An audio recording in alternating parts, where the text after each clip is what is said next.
Hey, good afternoon. Steve with IONTV. Just came from Clearwater over at the Sand Key station where the family was reunited with four missing boaters.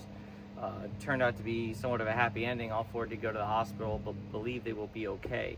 The four individuals came from Mulberry, launched from the Seminole Boat Ramp in Clearwater. They were expected to be back around 4:30 yesterday. Family began to get worried when they didn't hear from them, so they did file some kind of float plan with the family, which is very important. And by 8 o'clock, a little after 8 o'clock, they notified authorities that they did not return. Law enforcement did find the truck and trailer at the Seminole Boat Ramp, and they notified the Coast Guard, and FWC was involved as well. Fortunately, around 7:30 or 8 o'clock this morning, fixed-wing aircraft from Miami, from U.S.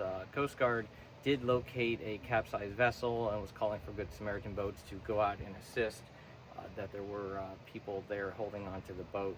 They were rescued. They were ultimately brought in to the U.S. Coast Guard station in Sand Key, where all four were transported to a local hospital for medical evaluation.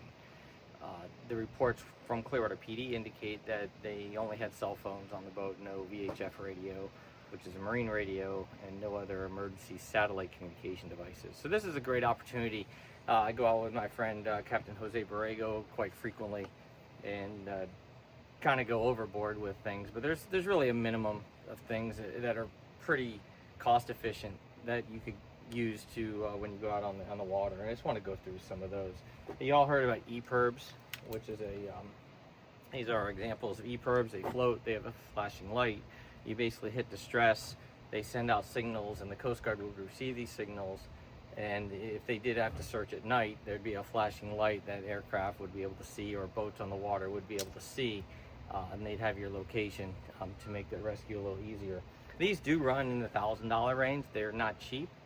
They do require a new battery and some maintenance every 5 years, which is a few $100s as well. But there are some pretty economical things that could be used. One is a spot trace. Uses the Global Star satellite network. You could have this set for every 10 minutes, 15 minutes, that someone at home, your loved ones, could actually trace to see where you are as you move throughout the day. And if there was a problem, they could see your last known location. So this is something that runs, I think it's on sale for about $80, as well as they have another spot units. It's about $100. I could send messages as well, not custom messages, but pre-scripted messages. And you could send these out, so if there's any problems, you could also hit an SOS button that would locate and send your information out for emergency responders. It's about $12 a month for service for these devices. Obviously, other things, spare GPS you could have on the boat, in addition to any VHF radio mounted on the boat with a larger antenna. You could also have a spare. These things do have a where you could hook it up to your GPS unit on your boat, and it'll actually send out your GPS coordinates with a distress signal that the Coast Guard will be able to receive as well. Some of the newer things that are out there that actually will replace the use for flares. We have flares in this case as well, but this is a strobe. Has about a 10-mile range. This is a bicolored strobe that gets sent out. It does float as well, and it will replace the U.S. Coast Guard mandated flares that are here. And this is these run anywhere from $80 to about $250 as well. Obviously, first aid kit's kind of important, so also a first aid kit, flares as well. Can't hurt to have too many. In addition to the most common, you got your throwable Type 4 personal flotation device. This is something that needs to be out and accessible, that if someone does go man overboard, that could be thrown out to this individual. Type 1 are the more of the heavy duty offshore vests. Type 2 are the ones that people wear, the ones that are a little more streamlined for inshore in the water. These are, you need to make sure they're size appropriate, right? If you have any children and kids on the boat, they need to be sized appropriately. Accessible fire extinguisher also on the boat. So there's a lot of things in addition. Again, some of these aren't that expensive. Obviously, a whistle, a sound producing device is needed as well. So these are a lot of options that you have when you go out on a boat. I know in this boat we have a high water sensor as well. So if the bilge starts getting water and the bilge starts pumping, there's an alarm that goes off. So if you did have some kind of through-hole fitting that broke, you would be able to catch it a little sooner as things go on, happen, and you could close some of those stopcocks to stop that water flow.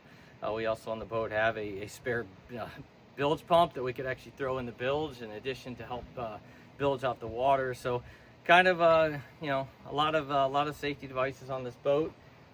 But just to depend on cell phone coverage, I've lost cell phone coverage at 4 to 5 miles out. I've had cell phone coverage sometimes at 12 to 13. It just depends on the atmospheric conditions at the time. But if you're in the inshore waters, fine, depend on that cell phone. If you're offshore, it's kind of a problem. I'll also do an article here a little bit later. Starlink also has where you could use your cell phone. If you're a T-Mobile customer, you're able to, depending what plan you're on, it's either included or it's $10 a month where you could actually send text messages, no video. You can't make phone calls at this point, but you could send text messages, and it is available for free. Also on AT&T and Verizon. I'll go ahead and send that link over so you have that. It allows you not to text to your friends or your family, but that will allow you to text to 911. So it's something that's completely free, and when you get out of cell phone range, the satellite will kick in. It's compatible with quite a few phones, and you would be able to at least send emergency messages to 911. So I'll go ahead and send that with some information on how to activate that service, that completely free service for users on Verizon and AT&T. Any questions about boating safety? Shoot me a question and I'll try to get it answered for you. Or you could also always reach out to the U.S. Coast Guard or the auxiliary.